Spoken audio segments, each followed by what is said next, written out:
For the last 13 months, my message has been profoundly simple, and it's because of my dad's dying words to me.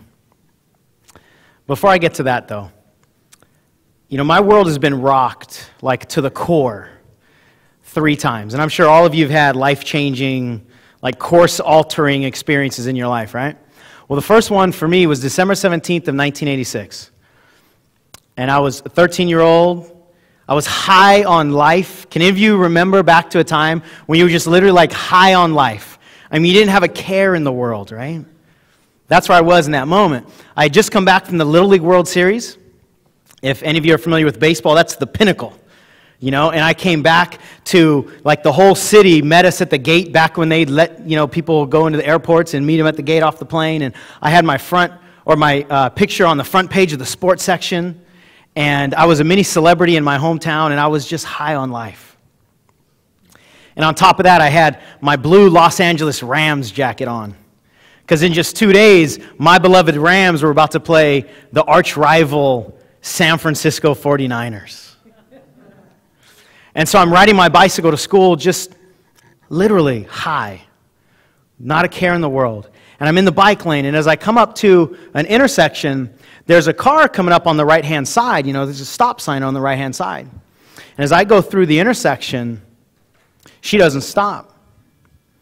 And so when she came about a foot or two from me, I did the only thing I knew how to do in that moment was to move. And so I jerked left, not realizing where it was going to put me. And so before I could even whip my head around, I felt the impact. And my next-door neighbor goes through me doing about 50 miles an hour. I just pulled right in front of him. Never had time to stop. And I flip over the car. My Rams jacket left a blue smudge on the yellow hood of the car. And somewhere as I was flailing in the air, I blacked out.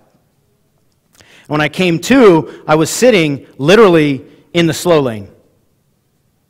Cars coming at me, like getting bigger and bigger. Have any of you ever had that experience? Okay, good, because I don't suggest it. That should not go on your bucket list. And so I'm sitting there in the middle of the slow lane, literally cars are coming at me. And I tried to get up, obviously, to get out of the way, but I fell back down because when the bumper hit my leg, it totally shattered my shin bone. And so I fell back down helpless. And in that eternal instant, I learned one of life's most powerful lessons, which was you don't get what you wish for. Right? Because in that moment, I was certainly wishing I wasn't in the middle of traffic. But in life especially, you get what you will for. And I honestly don't know how I got out of the street. Human instincts took over. I must have army crawled or something, but I willed myself out of traffic and onto the sidewalk.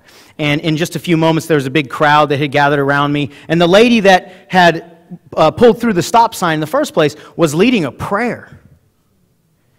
And she was looking up and praying to God to save this little boy's life, spare this child. And I don't know if any of you have had some kind of similar accident like that where, I just went into the state of total awareness, but I didn't understand anything that I was aware of. Does that make sense?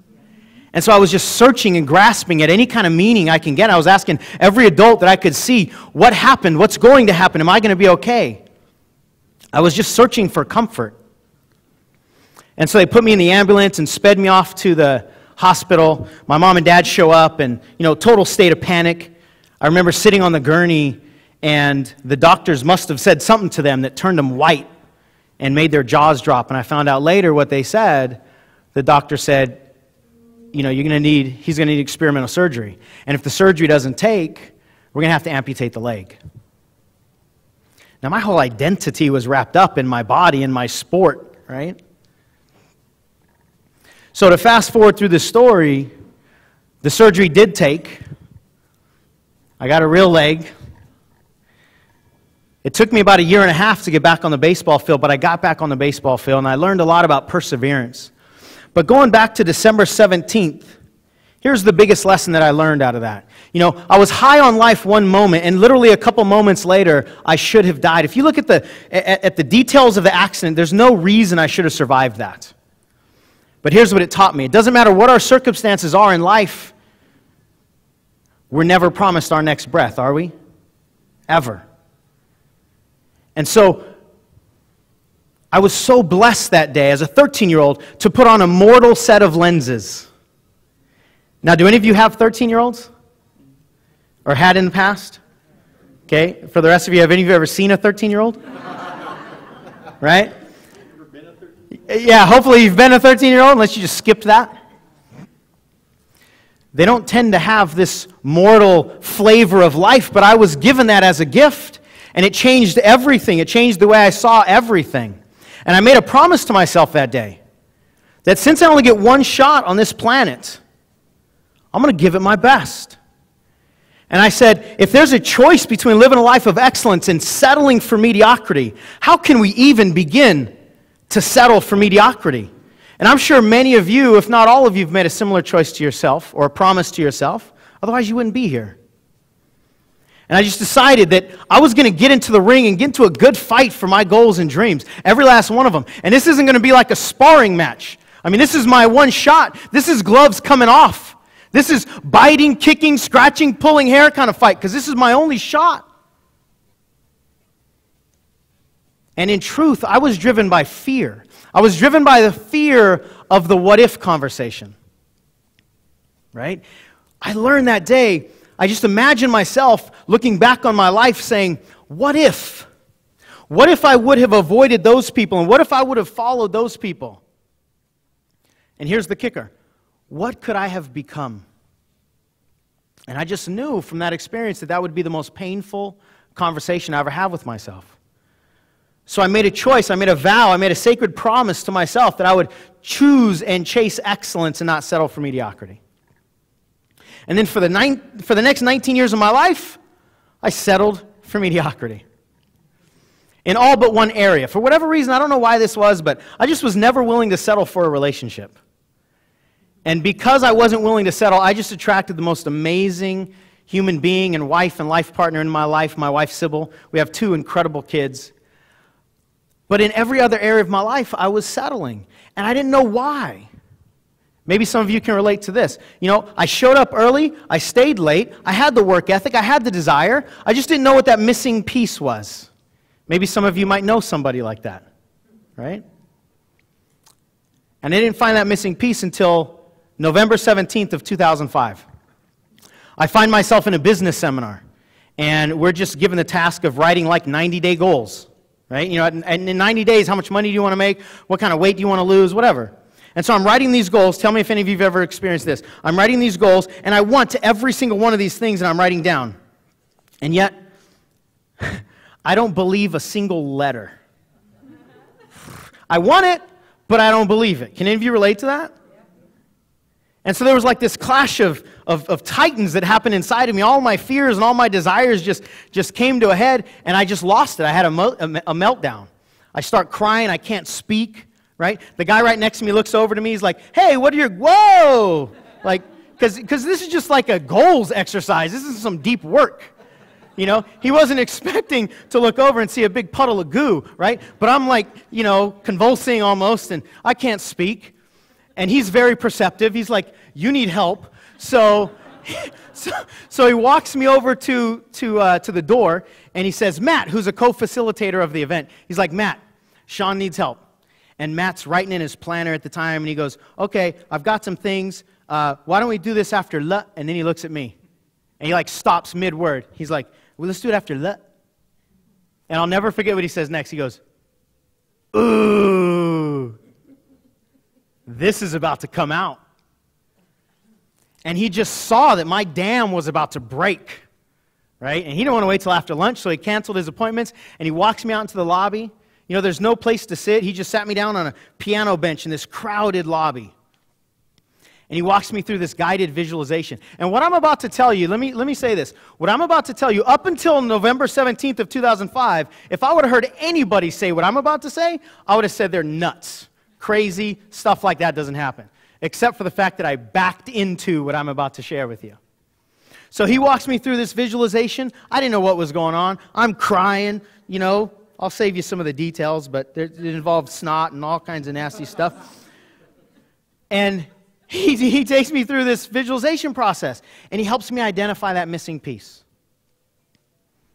And for me, it was a story called, and what I've found since that time is that probably 95 to 99, if not almost 100% of us have a secret story in our mind that says, I'm not enough. That's the belief that had been literally controlling my life, is that I'm not enough, I'm not wanted, I'm not lovable, I'm not loved. People don't want to hear what I have to say.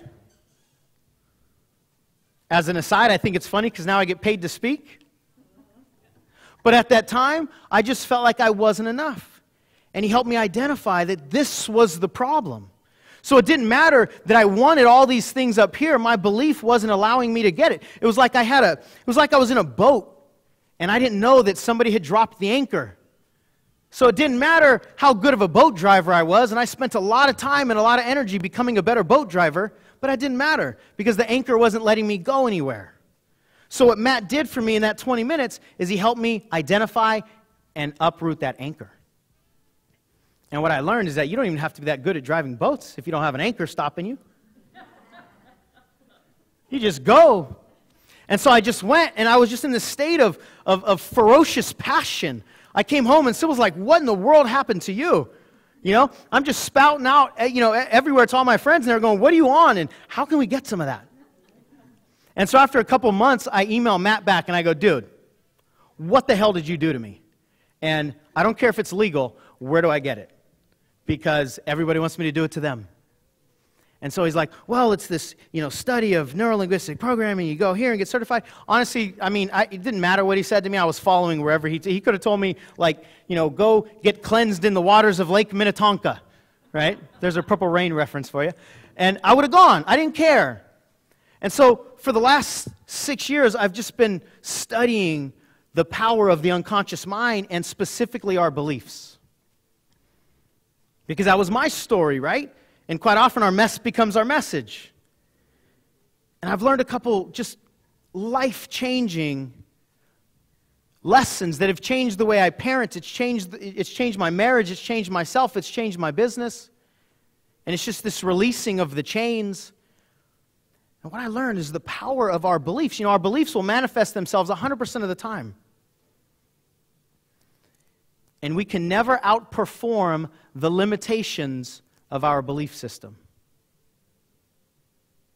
We can never outperform the limitations of our belief system. That's what I was trying to do with my willpower, is outperform my beliefs, and it just couldn't happen. But here's the good news.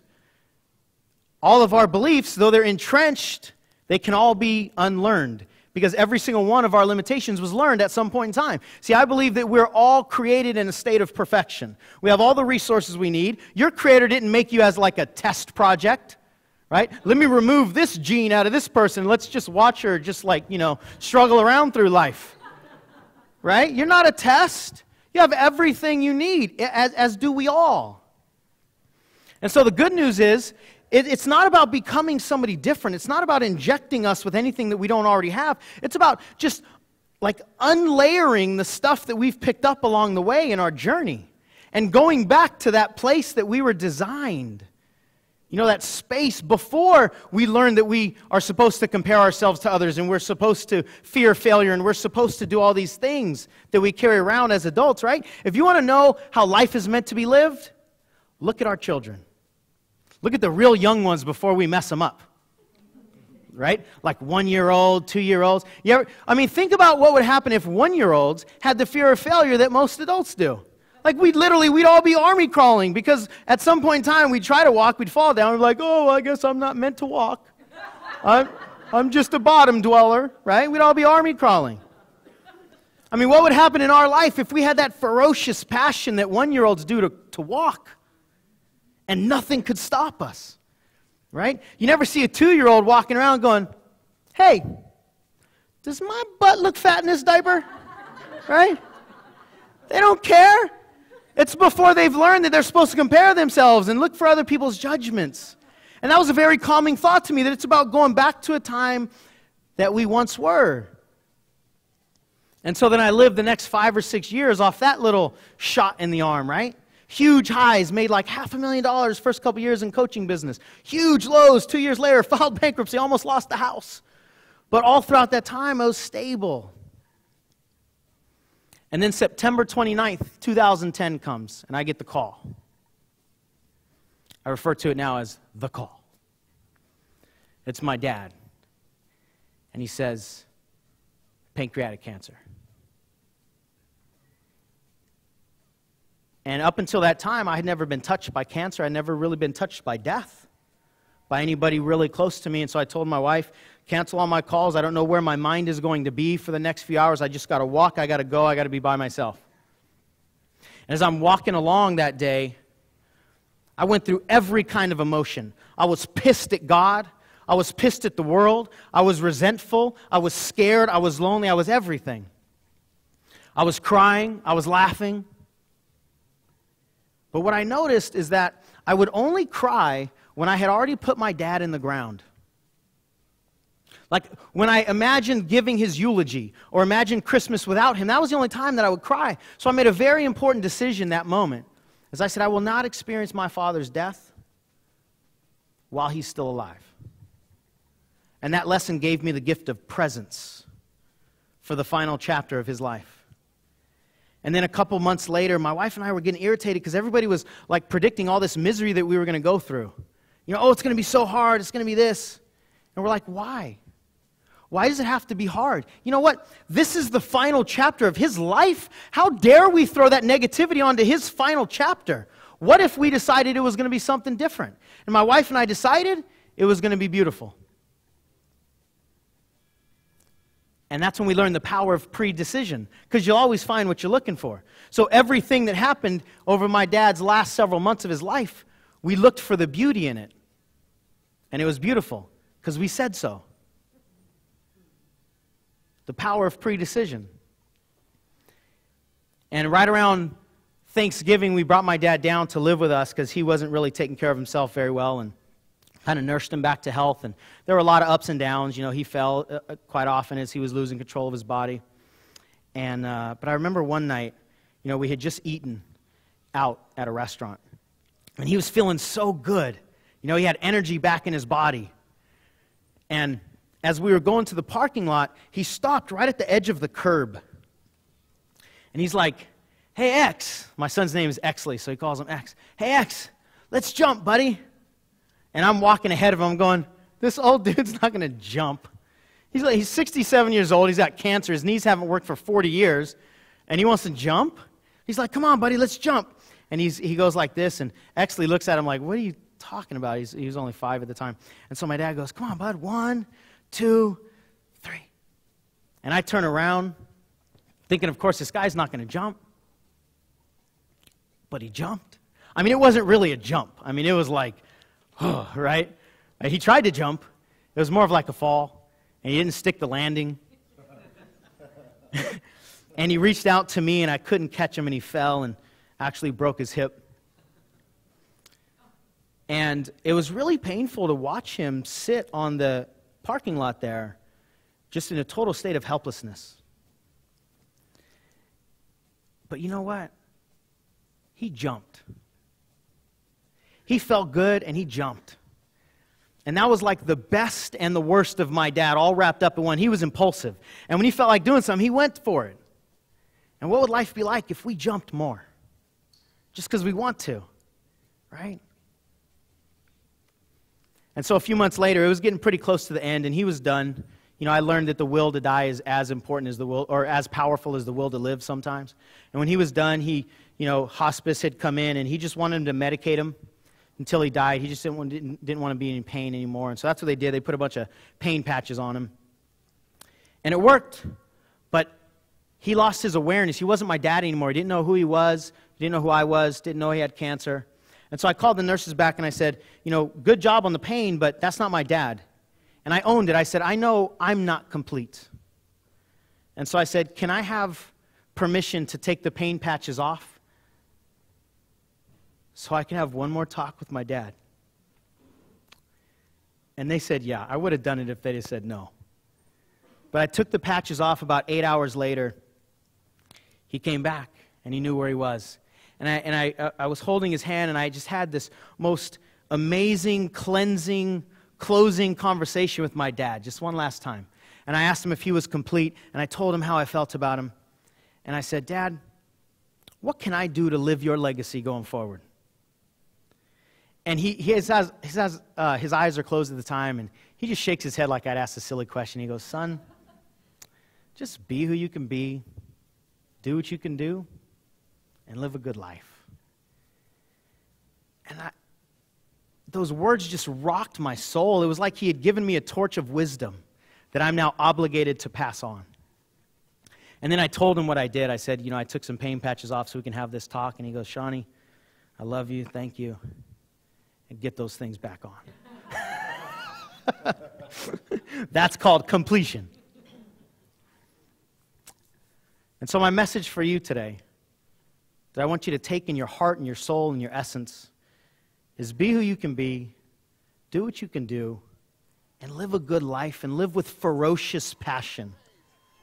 And for God's sake, whenever you get the chance, jump. Thank you.